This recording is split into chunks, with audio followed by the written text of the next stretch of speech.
Y'all ready for this? Good afternoon and welcome to another edition of ClinCheck Theater Thursday. Today we're taking a look at a case gone wrong. This is a easy class 1 upper lower mild anterior crowding case.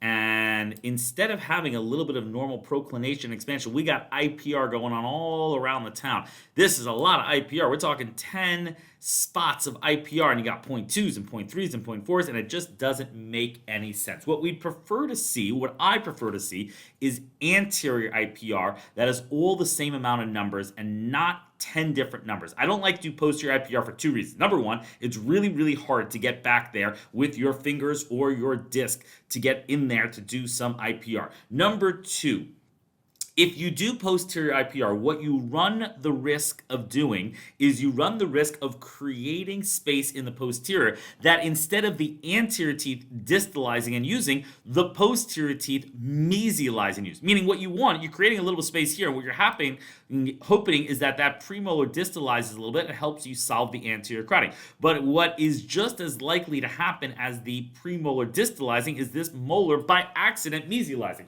And if the molars and the premolars mesialize into this space by accident, then you don't get the requisite space needed in the anterior to solve the crowding. So I like to limit my IPR from distal canine to distal canine. Now, I also don't love the 0.3s and the 0.2s and the 0.2s all over the place, and the fact that you have to do 10 teeth. I prefer to do fewer amounts of teeth and to do more IPR. So in order to kind of get rid of these 0.2s, I would just bump this to 0.4 or 0.5. Instead of doing this 0.3 and this 0.2, I get rid of these two spots and make this a 0.4 and make that a 0.4. That would give you the same amount of space. Now, doing 0.4 millimeters IPR should not be a problem for anyone on the call because we use quick strips to open up the contacts, and then we use the Ghost, the Galler-Oestreicher spacing technique disc, the perfect disc to create the space needed without ledging and without shaving the side of the tooth. So I would send this ClinCheck back with the specific instructions to limit the IPR from distal canine and increase it as needed, because it's easier to do fewer teeth with more IPR that is exactly the same than to do IPR all over the place, different spots and different things.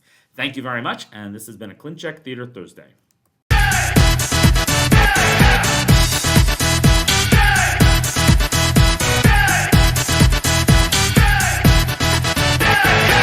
Y'all ready for this?